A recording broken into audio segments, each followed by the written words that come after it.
8. This is absurd. How could a toad like that even think I bid thee good day?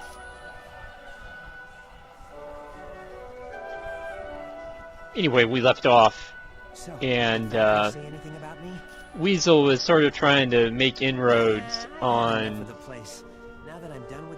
and we're still going after it.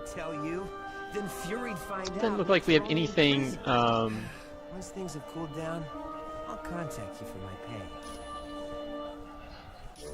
I've had else for Weasel to do. Sadly, Weasel's relationship with Valkyrie, the one-sided non-existentness of it, sort of hits a little close to home for me. I have been on both sides of that particular okay, hold on. Sweet little Black Widow has traveled to Latveria several times in the last few weeks. And get this, a large amount of cash was recently wired to her account. Alright, so what Weasel has done here is he's given us the last bit of information he needs in his case that Black Widow has somehow betrayed us to Dr. Doom. So now we're going to drag Nick Fury. We found a laptop that and if you follow the Marvel Cinematic Universe at all, you'll know that the Black Widow is not a traitor in terms of, particularly not towards Nick Fury and S.H.I.E.L.D. Let me put it that way. You know, her allegiances can shift from time to time. I mean, if you watched Captain America Civil War, ultimately she took her friendship with Cap over her temporary agreement with Tony Stark. She'd been given the job of upgrading the security there. And now Nick Fury's going to set us all straight as to what's really going on, because after all, the Black Widow is not a traitor. And all this stuff, all this circumstantial stuff that we have, ultimately doesn't amount to a particular set of beings, although it does reveal that Nick Fury, like any good military organization, had war plans for situations that had not yet occurred. And one of the situations was a potential invasion of Earth by Asgard. I only hope we didn't find out too late. And how they would try to handle that, since Odin would be so much more powerful than anything they could possibly throw at him. And the chances that Thor would turn against Odin, you know, you just don't know. So Doom's scheme has basically been, you know, using the war plan that S.H.I.E.L.D. came up with for a defensive strategy, and Doom is using it offensively to power himself.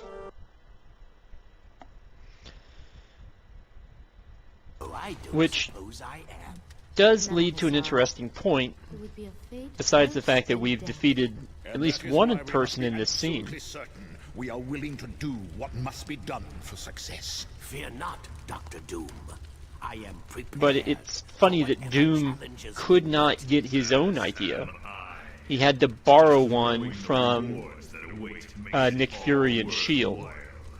Of that, you have no fear, Ultron. Everyone will get what's coming to them. Again, coming into this game when I did, which was much later than when it came out, because it came out in like 2006. I came into this game, I think, post Age of Ultron.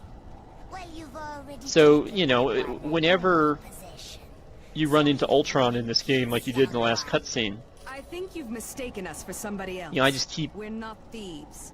For me, that sort of always throws me a little bit of the loop, because, you know, hashtag not my Ultron or something like that. But he's a lackey in this game. I mean, Doom is the big man, which is fine. But I mean, Ultron doesn't ever really get a time to shine everybody else sort of does something in the story. Mordo was responsible for knocking them into Arcade's murder world. Loki threw them on the trail of the Mandarin instead of following the actual Masters of Evil. I believe you when you say you are not the thief who stole my ring. You know, Enchantress doesn't really do anything either, I would but gladly she share does. your fortune. All right, Vola. I don't know. If we do come across your ring, I really don't know we'll bring what it she back does. to Let's you. just. And thanks for She's the probably just information. as useful to this team as Ultron is, and Ultron might be slightly more useful than the Enchantress, purely because Ultron comes with an army, and I don't think the Enchantress does. I mean, she can create an army by kissing a bunch of people, but, you know.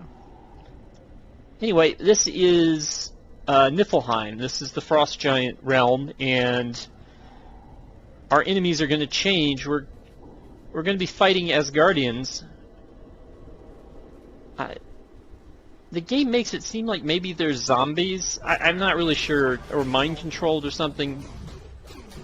These Vikings here, they don't. It doesn't really make a lot of sense for them to exist.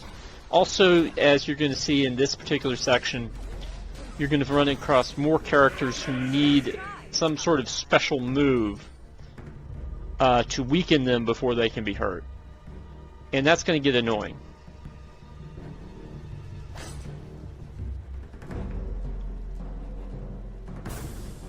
So, you'll also notice, like the camera's been doing this to us throughout the entire game, but here's an example of it.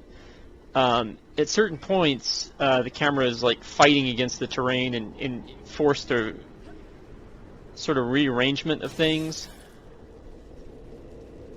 and so you can get you can get turned around if you're not paying too much attention to the map.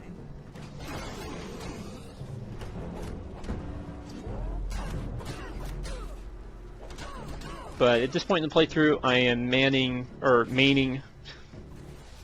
Carol Danvers, Miss Marvel. At this point, Captain Marvel in the current continuities.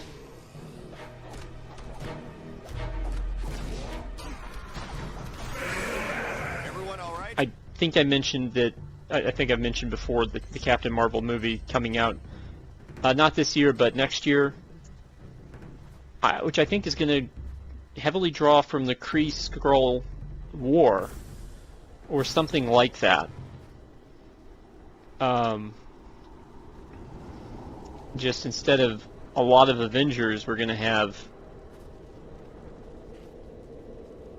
the original Captain Marvel and Carol. And S.H.I.E.L.D. and I don't know who else is going to come to the party. I mean, it's not going to be anyone you've heard of necessarily, because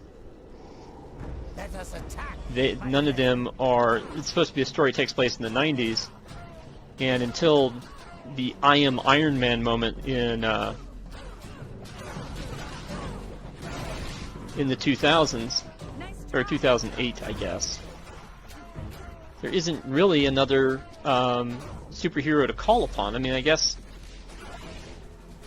it'd be kind of cool to see young Hawkeye.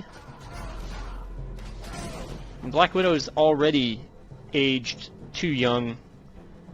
At least if you go based on Captain America: The Winter Soldier. In that movie, she was given a 1984 birthday.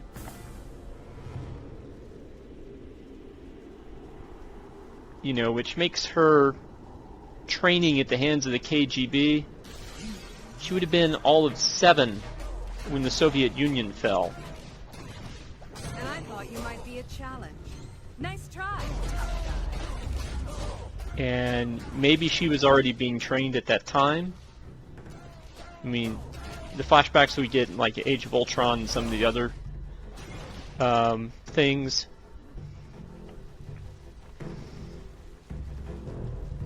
It seemed to suggest she's a little older than that, but Anyway, so I wouldn't hold out.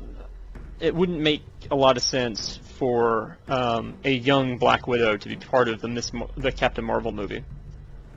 I think it would make slightly more sense for a young Hawkeye to possibly be involved. But again, I don't know if that would require recasting the character or just making Jeremy Renner younger. I mean, it'd be kind of cool to sort of like tie in some of Hawkeye's origin elements into that story, but it's unnecessary. You know, because it's supposed to be a movie about, I think ultimately a movie about Carol, and maybe a movie about young S.H.I.E.L.D. Because we haven't gotten much of S.H.I.E.L.D. since Captain America: Civil War, except in passing. You know, like Nick Fury's helicarrier appearance in Age of Ultron.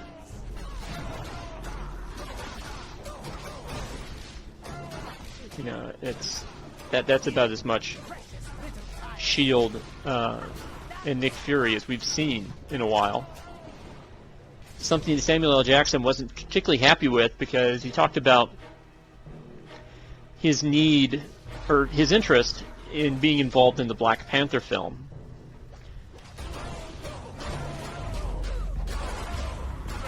And they never tried to make that happen. Of course, I'm not sure what his contractual demands would have been either. I'm also not sure where Samuel L. Jackson's contract with, as relates to the Marvel movies, sits. Everyone all right?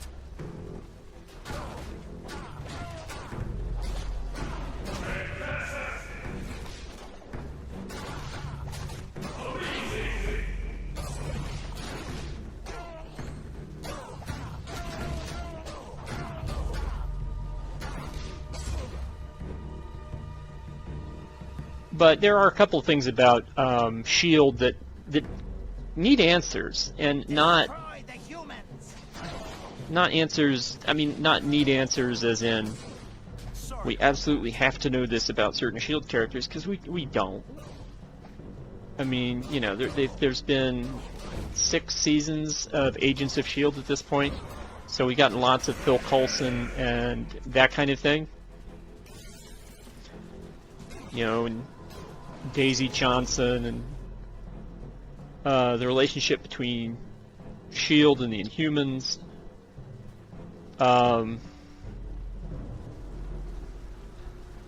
there's some lingering issues. I don't know if you would call them plot holes, and maybe if you did, that would sort of solve the problem right there. I'm basically saying that, you know, they're just plot holes. They're never going to be answered. One of those, for me, is the relationship between S.H.I.E.L.D. and Wakanda, because S.H.I.E.L.D. knows about Wakanda, and they knew about Wakanda for a long time. I mean, in Iron Man 2, they were already watching Wakanda, and why would they need to be doing that? Well, they must have had intel or something. Rogers and Stark were aware of Wakanda in Age of Ultron, because they brought Wakanda into the story. You know, they knew that there was vibranium there, which was brand new knowledge to us, because the last time we'd heard vibranium mentioned, it was in Captain America: The First Avenger, and we were told that Howard Stark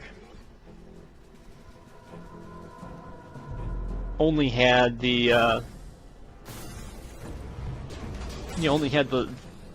limited supply to make the shield with.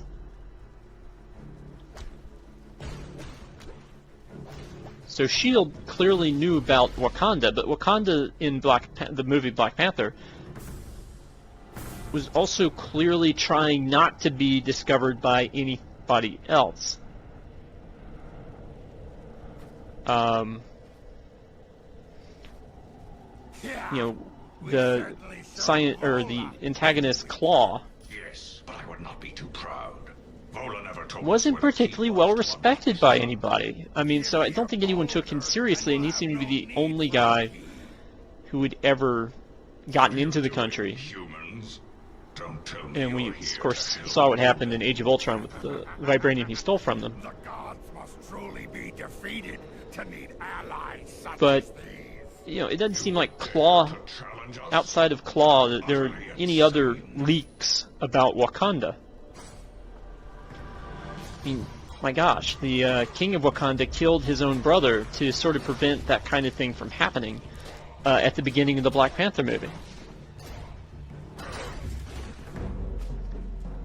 So, I think the connection between S.H.I.E.L.D. and Wakanda needs to be explained. You know, how much did they know?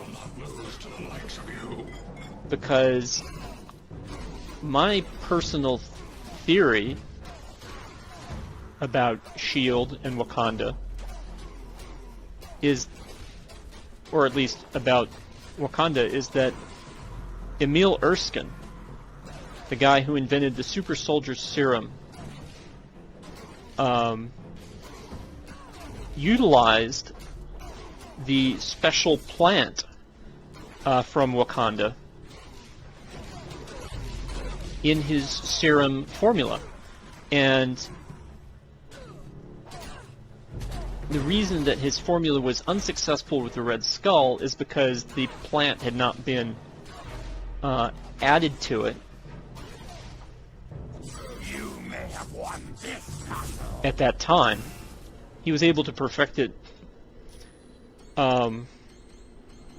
with the plant. Again, I don't know what connection he would personally have to Wakanda, but that seems to make the most sense to me. And then after his death, no one was able to replicate the formula because no one had access to the Wakandan plant. And if you look at how what the Black Panther's skills are and how he gains them from the plant, they're not dissimilar from the way that Steve Rogers gains his new abilities from the super soldier serum. Granted, there is no physical growth. I mean, obviously the Black Panther becomes more muscular than he would be otherwise. But I think that they're basically, I think they're linked much closer than anyone has suggested. And I haven't read the comics. I don't know if this is an idea that has, you know, came through the comics, but it would certainly explain why Captain America's abilities can be taken away at times, as they have been in the comics. You know, he's been able to turn off the super soldier serum and turn it back on, and occasionally he's tried to function without it.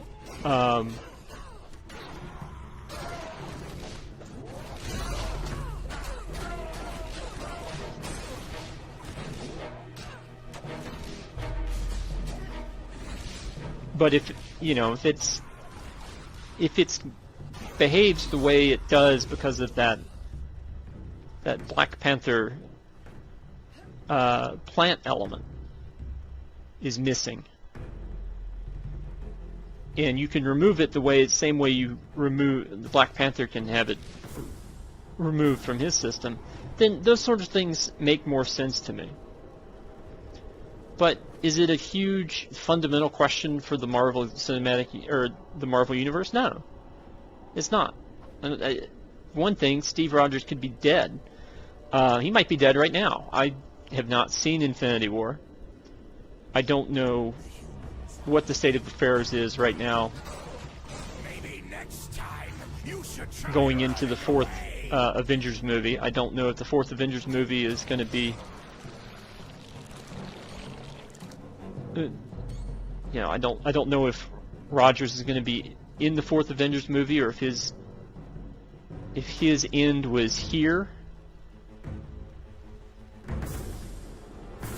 And if that's the case, then we don't really need to know about what happens to his powers, because Marvel's been pretty good about not having dead characters come back. That being said, there have also been plenty of characters they've quote-unquote killed that don't necessarily have to be dead. I'm thinking specifically of the Red Skull from the first Captain America movie. He doesn't have to be dead.